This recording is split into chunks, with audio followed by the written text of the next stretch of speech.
Ini kan Mas, bunganya lebih besar ini. Iya, Ya kan? Daripada itu. Kecil. Oh, jangan salah ya.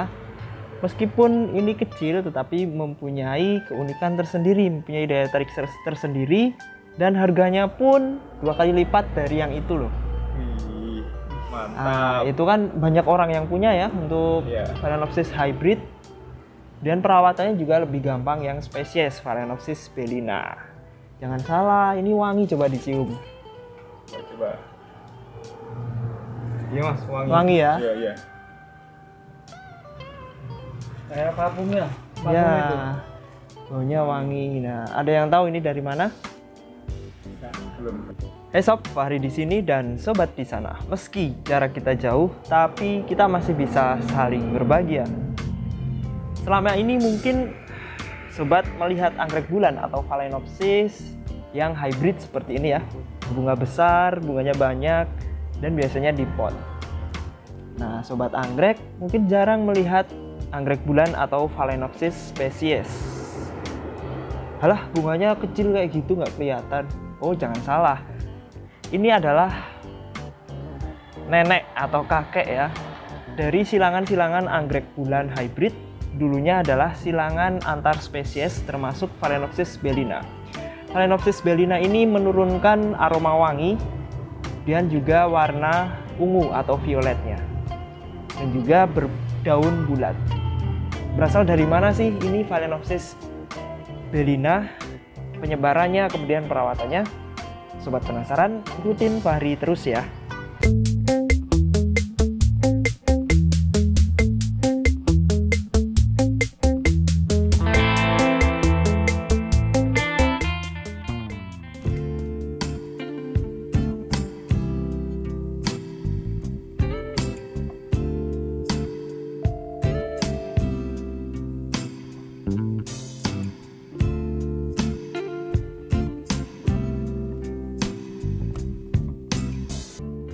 Bagi sobat anggrek yang tinggal di Borneo atau Kalimantan, mungkin tidak asing dengan Phalaenopsis bellina. Mungkin sobat pernah lihat ketika jalan-jalan ke hutan, atau mungkin ada pedagang lokal yang menjualnya, karena ini berasal dari Borneo, Kalimantan ya. Beruntung bagi sobat yang tinggal di sana, karena bisa mendapatkan Phalaenopsis bellina di habitatnya. Nah, ini berasal dari Borneo, di tempat lain tidak ada. Hanya ada di Borneo dan Malaysia ya. Borneo dan Malaysia. Phalaenopsis bellina berasal dari Kalimantan atau Borneo ya. Phalaenopsis bellina, this species is small sized, hot growing pendant epiphyte. Jadi di habitatnya dia nggak bisa tumbuh besar banget, tapi panjang daun bisa mencapai 50 cm dan daunnya bisa sangat bulat ya. Dan juga hot growing. Nah, ketika hot growing, sobat bisa menyimpulkan bahwa dia dari dataran rendah. Pendant epiphyte, karena di habitatnya dia pendan menggantung ya, akarnya di atas, daunnya ke bawah. Seperti ini sob.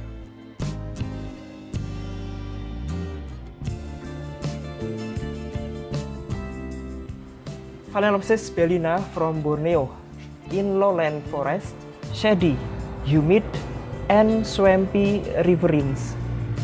Jadi biasanya tumbuh di habitat yang sangat lembab ya, humid ya, kelembapannya tinggi, lowland, dataran rendah, swampy riverines.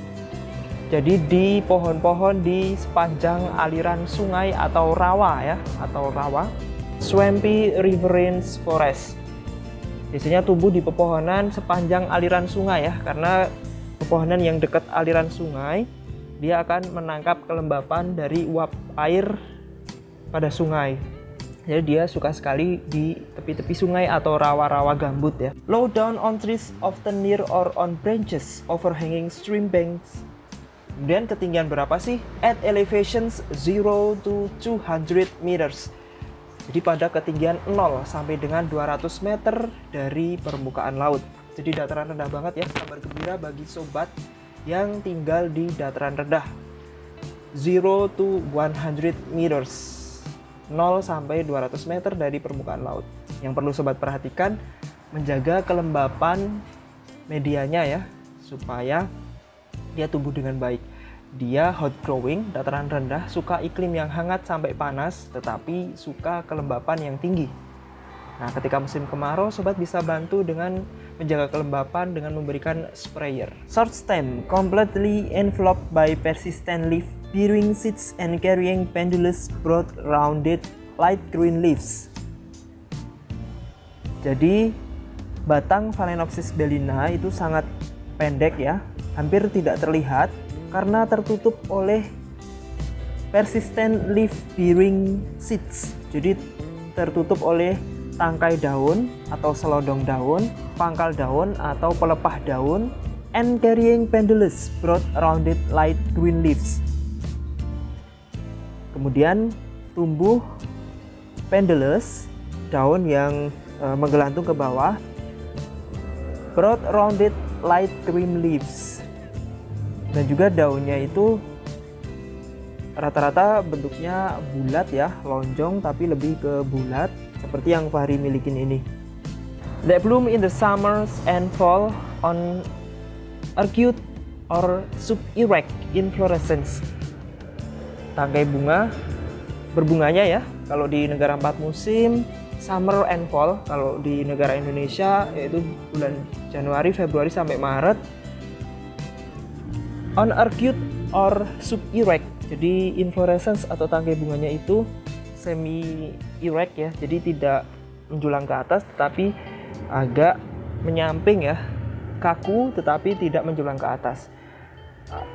Sub-erect or arcuate, jadi agak ke bawah, hampir ke pendulous, tetapi kalau pendulous itu lebih ke bawah lagi ya, seperti anting-anting seperti pada Riscontilis retusa atau ekor tupai. Untuk Phalaenopsis bellina itu agak kaku tetapi agak condong ke depannya. Kemudian inflorescence atau tangkai bunga. Inflorescence about 2-3/4 inch or 7 cm long. Racemose or paniculate few flowered inflorescence with a flattened fructiflex, rhizis and small overbracts. Kemudian tangkai bunga itu bentuknya unik ya, zigzag and has only 2-3 flowers. Dan juga biasanya setiap tangkai bunga atau inflorescence hanya digelayuti 2-3 kuntum bunga, karena bunganya mekarnya bergantian ya, satu-satu. Namun mekar maksimal itu bisa sampai dengan 10 kuntum, tetapi mekarnya satu-satu, susul menyusul. Kemudian juga dia mempunyai aroma yang sangat harum. Highly citrus scented flowers. They open at a time. Dia mempunyai aroma semacam citrus ya, jeruk nipis atau lemon. Dan highly itu aromanya sangat tajam, sangat menyengat. Dan juga dia biasanya berbunganya nggak bareng, successfully atau berurutan atau berseri, mulai dari yang belakang kemudian ke depan. Nah, ini yang unik dari Phalaenopsis bellina pada tangkai bunganya. The inflorescence on older plants can rebloom year after year, so do not cut off green viable inflorescence. Jadi jangan dipotong tangkai bunga yang lama, karena dari tangkai bunga ini akan berbunga dari tahun ke tahun ya. Dan uniknya dari Phalaenopsis bellina, dia tangkai bunga atau inflorescence ini tidak gugur, tetapi bisa berbunga lagi di musim bunga depan. Jadi ini bunganya setahun sekali karena dia termasuk spesies, itu biasanya bulan-bulan ini ya, Januari, Februari sampai Maret. Dan tangkai bunga yang bunganya sudah gugur, sobat anggrek jangan potong karena di musim depan dia bisa berbunga. Dan tangkai bunga ini juga bisa mengeluarkan keki. Ini sobat bisa lihat di sini ada tangkai bunga yang lama dan di sini keluar lagi yang baru. Nah, yang lama ini masih bisa memanjang, keluar bunga lagi. Yang baru juga nanti akan keluar bunga lagi. Jadi bisa bunganya semarak seperti ini. Masalah yang sering dihadapi Phalaenopsis bellina, dia daunnya sering menguning karena serangan dari tungau.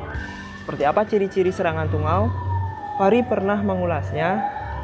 di video sebelumnya ya, cari anggrek yang terkena tungau dan cara pengobatannya. Jika terkena tungau, maka daunnya akan menguning dan gugur. Daunnya akan hilang sama sekali. Ini nanti akan gugur, tinggal akar dan batang yang tertutup selodong atau pangkal daun. Bagi penganggrek pemula ini dikira akan mati, tetapi jangan khawatir, nanti dia akan regenerasi daun baru. Bisa dia bercabang atau mengeluarkan anak, atau bisa dia memproduksi daun baru di ujung batang ya. Contohnya yang sudah regenerasi daun, contohnya seperti ini ya. Ini nanti daunnya akan gugur, kemudian dia keluar daun lagi. Jadi sobat nggak perlu khawatir, walaupun hanya akar dan batang yang tertinggal. Nanti ini contoh dulu yang daunnya drop karena serangan tungau dan juga bercak daun. Biasanya kalau terkena bercak daun karena sirkulasi udara di kebun sobat sekalian kurang bagus, sehingga dia mudah terkena jamur. Untuk pencegahan sebaiknya sobat semprot fungisida ketika musim hujan sesering mungkin ya, seminggu sekali atau 2 minggu sekali. Ketika daun sudah terlanjur gugur, tinggal batang saja, dia akan regenerasi daun. Namun daun yang muncul akan lebih kecil dari daun semula ya. Harusnya yang sebesar ini jadi mengecil dulu, sehingga nanti setelah daun ketiga atau daun kelima dia akan tumbuh normal atau membesar lagi. Dan itu membutuhkan waktu yang cukup lama ya, 6 bulan lebih. Jadi kunci untuk memelihara Phalaenopsis bellina, dari pengalaman pernah menanamnya pada pot, ternyata pertumbuhannya kurang bagus. Ini juga dulu di pot, karena kurang bagus Fahri pindah on a slab atau di papan seperti ini. Karena di habitatnya pun dia tumbuhnya seperti ini. Nah, ketika sobat memelihara, bagaimana caranya supaya semirip mungkin dengan di habitat aslinya ya. Akarnya di atas, batangnya menghadap ke bawah, sehingga daunnya akan menggelantung ke bawah seperti yang Fahri terapkan ini. Di habitat aslinya seperti ini. Berbeda dengan Phalaenopsis hybrid yang biasanya di pot, yang daunnya ke atas ya. Untuk yang Phalaenopsis seperti ini. Sobat bisa dapetin Phalaenopsis bellina di Fahri Orchid Catalog, link ada di kolom description. Untuk harganya di atas Phalaenopsis atau anggrek bulan hybrid, karena dia sangat eksklusif. Dan untuk saat ini kalau tidak salah Fahri dengar info Phalaenopsis bellina itu masuk appendix CITES 1 ya, atau dilindungi terancam punah. Jadi tidak heran jika harganya lumayan. Namun untuk yang ukuran kecil yang belum berbunga tetapi sudah dewasa, ya tidak sampai dengan 300.000 ya. Itu tentang Phalaenopsis bellina. Jika sobat yang sudah mempunyai Phalaenopsis bellina, sobat bisa lebih dekat dan lebih mengenal dengan Phalaenopsis bellina, dirawat dengan baik karena dia berpotensi. Karena asal sobat tahu, banyak Phalaenopsis hybrid atau anggrek bulan yang biasa dijual di pasaran itu induknya dulu hasil persilangan dari Phalaenopsis bellina salah satunya. Karena dia mempunyai aroma yang wangi, lidah yang unik, dan bentuk bunga yang unik. Sudah banyak hybrid dari Phalaenopsis yang berasal dari silangan Phalaenopsis bellina. Bagi sobat yang belum, segera dapetin di Fahri Orchid Catalog. Sampai jumpa di video selanjutnya.